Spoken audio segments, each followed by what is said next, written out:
Hello दोस्तों, आज के वीडियो में आपका हार्दिक स्वागत और अभिनंदन है।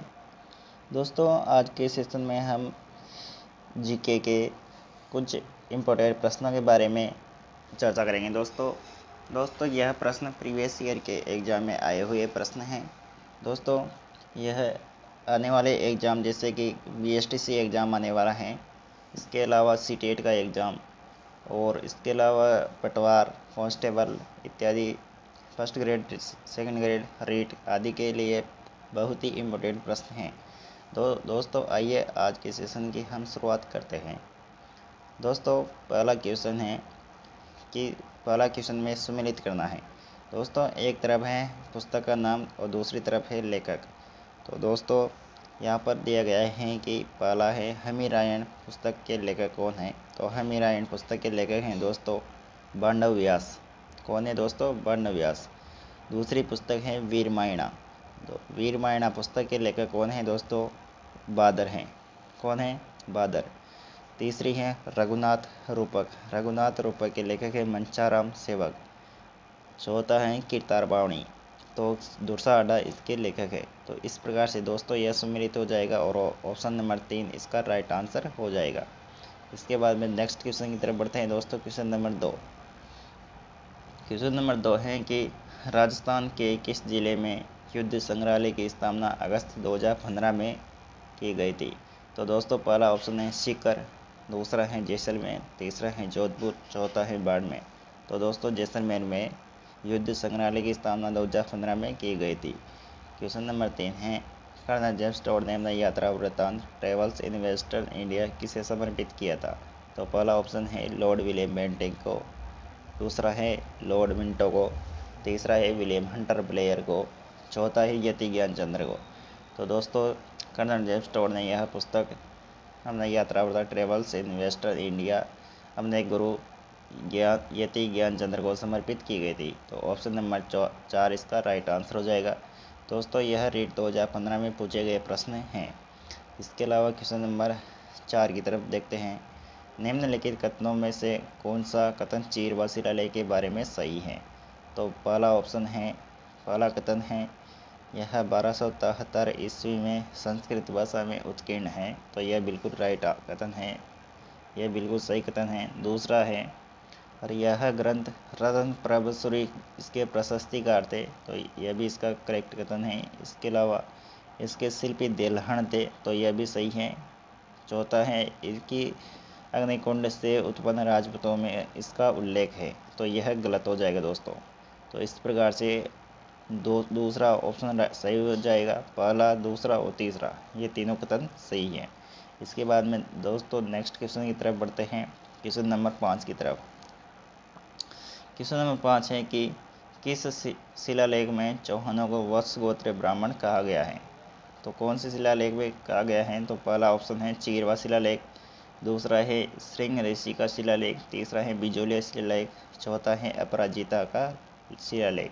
तो चौहानों को वत्स गोत्रीय ब्राह्मण दोस्तों बिजोलिया शिलालेख के अंतर्गत कहा गया है। ऑप्शन नंबर 3 इसका बिल्कुल करेक्ट आंसर हो जाएगा दोस्तों। इसके बाद में क्वेश्चन नंबर 6 की तरफ देखते हैं कि बड़वा ग्राम कोटा में कितने मोखरी यूप अभिलेख प्राप्त हुए हैं। तो पहला ऑप्शन है 5 यूप अभिलेख, दूसरा है 3, तीसरा ऑप्शन में है 4 अभिलेख, चौथे ऑप्शन में है 7 अभिलेख।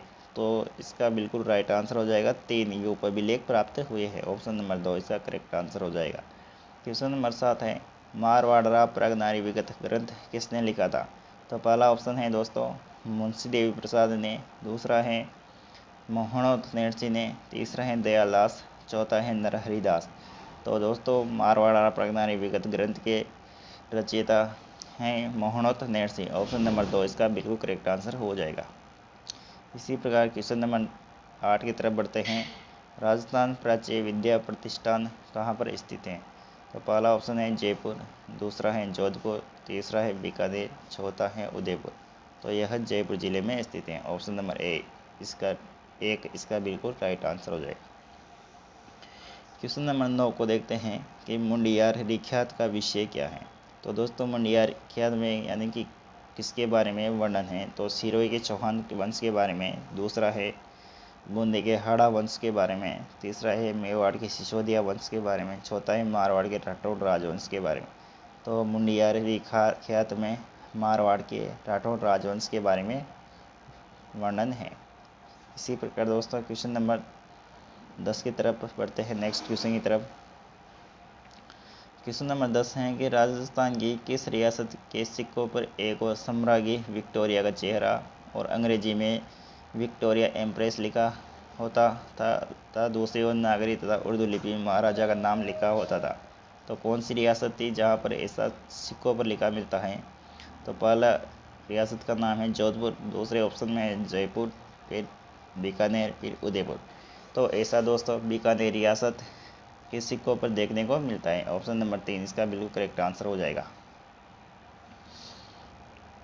इसके बाद में क्वेश्चन नंबर 11 की तरफ बढ़ते हैं। यहाँ पर सम्मिलित करना है और सही कोट का चयन करना है।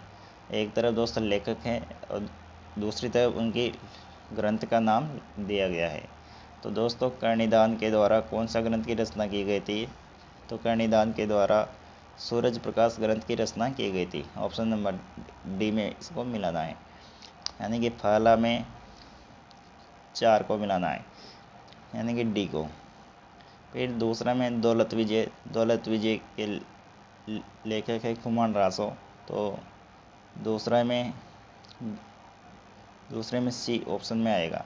इसी प्रकार क्वेश्चन तीसरा ऑप्शन है पद्मनाभ। तो पद्मनाभ ने कन्नड़ देव प्रबंध की रचना की थी। इसी प्रकार चौथा जगजीवन भट्ट के द्वारा अजितोदय ग्रंथ की रचना की गई थी। तो इस प्रकार से सही कोट का चयन करना है आपको। तो ऑप्शन नंबर 1 इसका बिल्कुल करेक्ट आंसर हो जाएगा। यहाँ पर क्वेश्चन नंबर 12 की तरफ देखते हैं। निम्नलिखित लेखकों में से कौन ए हिस्ट्री ऑफ राजस्थान के लेखक हैं? तो पहला ऑप्शन है रीमा हुजा, दूसरा है सतीश चंद्रा, तीसरा है सुमित सरकार, चौथा है RG मजूमदार। दोस्तों ये RPSC सेकंड ग्रेड 2015 में पूछा गया प्रश्न है। तो इसका बिल्कुल करेक्ट आंसर हो जाएगा रीमा हुजा। ऑप्शन नंबर 1 इसका करेक्ट आंसर हो जाएगा। क्वेश्चन नंबर 13 को देखते हैं। पृथ्वीराज विजय का लेखक कौन है? तो पृथ्वीराज विजय के लेखक पहला ऑप्शन है चंद्र बदाई, दूसरा है पृथ्वीराज चौहान, तीसरा है जयानक, चौथा है नयचंद्र सूरी। तो इसका राइट आंसर हो जाएगा जयानक। ऑप्शन नंबर 3 इसका करेक्ट आंसर हो जाएगा। चंद्र बदाई के द्वारा दोस्तों पृथ्वीराज रासो ग्रंथ की रचना की गई थी। पृथ्वीराज रासो ग्रंथ की इसकी रचना की गई थी दोस्तों।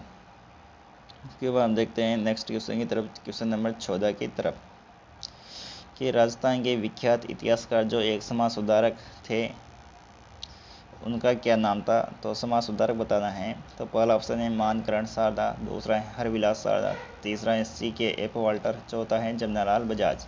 तो हरविलास शारदा थे जिन्होंने बाल विवाह को रोकने के हेतु कानून बनाया गया था, शारदा एक्ट कानून।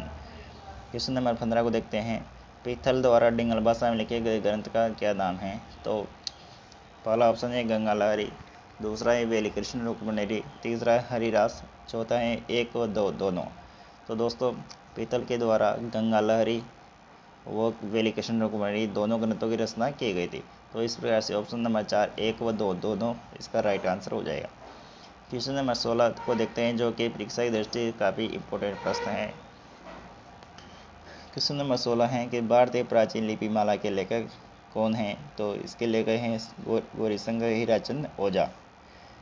कौन है दोस्तों? गौरीशंकर हीराचंद ओझा। दोस्तों यह क्वेश्चन अधिकतर एग्जाम के अंतर्गत पूछा जाता है। क्वेश्चन नंबर 17 है कि शिशुपाल वध का लेखक कौन है? तो शिशुपाल वध के लेखक हैं महाकवि माघ, यानी कि महाकवि माघ शिशुपाल वध के लेखक हैं। ऑप्शन नंबर 2 दोस्तों इसका राइट आंसर हो जाएगा बीनमाल का माघ। तो इस प्रकार दोस्तों आज के सेशन की हम यहीं पर समाप्ति करने वाले हैं। दोस्तों मैं आशा करता हूँ कि आपको यह सेशन पसंद आया होगा। तो आप वीडियो लाइक कीजिए और चैनल को सब्सक्राइब कीजिए और इस वीडियो को अपने दोस्तों के साथ भी शेयर कीजिए। धन्यवाद दोस्तों। जय हिंद, जय भारत।